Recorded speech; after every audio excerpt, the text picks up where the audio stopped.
کیا دعا تقدیر کو بدل سکتی ہے؟ اگر تقدیر میں شادی نہیں ہے تو کیا دعا کے ذریعے شادی ہو سکتی ہے؟ بیچارے کی رمیز راجہ صاحب صوبہ بہار انڈیا سے پوچھ رہے ہیں. میں آپ کی قسم پرسی اور آپ کے جو پوچھنے کا اسٹائل ہے اس سے سمجھ سکتا ہوں کہ آپ کس قسم پرسی کی کیفیت میں گزر رہے ہیں. یعنی آپ کو یہ لگا ہے کہ اب آپ کی شادی مقدر میں ہے نہیں.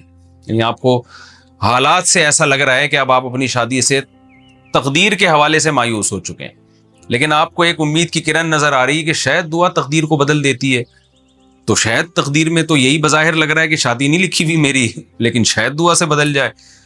تو اس لیے آپ نے پوچھا ہے کہ کیا تقدیر سے دعا، یعنی دعا جو ہے وہ تقدیر کو بدل دیتی ہے، یعنی دعا سے تقدیر بدل سکتی ہے کہ نہیں.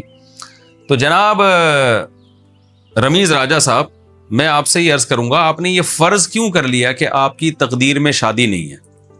20 جگہ سے آپ ریجیکٹ ہو گئے تو کہیں نہ کہیں انشاءاللہ ہاں ہو جائے گی. آپ یہ فرض کیوں کر رہے ہیں؟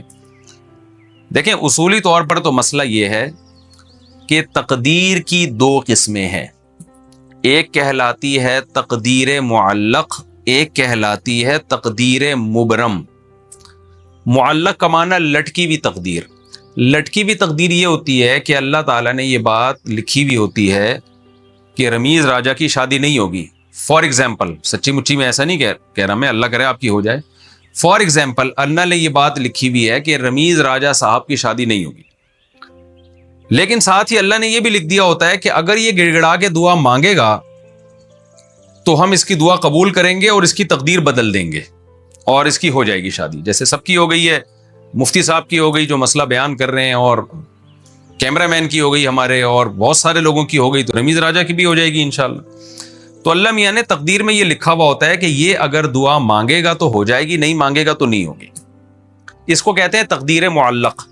اور ایک ہوتی ہے مبرم، جو پکی تقدیر ہے، جو اصل تقدیر ہے، جس کو حقیقی معنی میں تقدیر کہا جاتا ہے، جو اللہ کے علم کا نام ہے.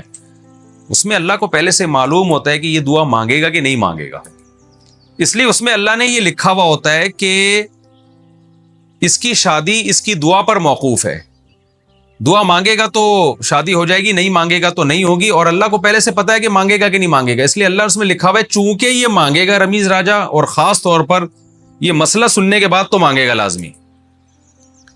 آس پہ جب یہ مسئلہ ملے گا نا رمیز راجہ کو اگست میں، تو پھر تو رمیز راجہ لازمی مانگے گا. تو اللہ نے لکھا ہوا ہوتا ہے کہ رمیز راجہ صاحب گڑ گڑا کے اپنی شادی کے لیے دعا مانگیں گے، لہذا ان کی شادی ہوگی. تو یہ جو تقدیر ہے یہ دنیا کی کوئی طاقت نہیں بدل سکتی. اس میں دعا بھی اسی کا حصہ ہوتی ہے. یعنی دعا مانگنا بھی تقدیر میں لکھا ہوا ہے تو آپ مانگیں گے، نہیں لکھا ہوا تو نہیں مانگیں گے. اور چونکہ اللہ کو پتا ہے پہلے سے کہ آپ نے مانگنا ہے کہ نہیں مانگنا ہے، اس لیے اللہ نے لکھ دیا سب کچھ. تو آپ کو تو نہیں پتا کہ آپ کی تقدیر میں دعا ہے یا نہیں، تو مانگیں گے تو پتا چل جائے گا کہ واقعی آپ کی تقدیر میں دعا ہے. تو یہ کہلاتی ہے تقدیر مبرم. میں خلاصے کے طور پر دوبارہ بتا دیتا ہوں.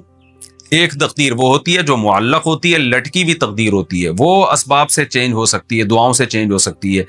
اور ایک تقدیر ہوتی ہے مبرم، اس میں اسباب بھی اسی کا حصہ ہوتے ہیں، دعا بھی اسی کا حصہ ہوتی ہے. اس میں اللہ نے لکھا ہوا ہوتا ہے کہ یہ کیونکہ دعا مانگے گا لہذا رمیز راجہ کی شادی ہوگی. اور اگر اس میں یہ لکھا ہوا ہے کہ رمیز راجہ دعا نہیں مانگے گا لہذا اس کی شادی نہیں ہوگی، تو آپ کی نہ شادی ہوگی نہ آپ کو دعا مانگنے کی توفیق ملے گی. تو یہ خوب سمجھ لیں اچھے طریقے سے. تو اس لیے ہمیں تقدیر کا علم نہیں ہے کہ کیا ہونے والا ہے، اس لیے ہم اسباب کے مکلف ہیں. دعا مانگ لیں. کس نے منع کیا ہے آپ کو؟ میں بھی دعا کرتا ہوں اللہ رمیز راجہ جو صوبہ بہار انڈیا میں رہتے ہیں، اللہ ان کی 4 شادیاں کرا دے اور 4 میں محبت بھی پیدا کر دے اور 4 میں آپ کو عدل کی توفیق بھی عطا فرما دے. تو میں بھی دعا کرتا ہوں، آپ بھی دعا کریں. یہ دعا انشاءاللہ اس کی علامت ہوگی کہ امید ہے. یقینی طور پہ تو دیکھو کوئی بھی کچھ نہیں کہہ سکتا، وہ تو اللہ کو پتا ہے کہ آپ کی شادی ہونی ہے کہ نہیں ہونی، لیکن امید لگائی جا سکتی ہے. انشاءاللہ ہو جائے گی.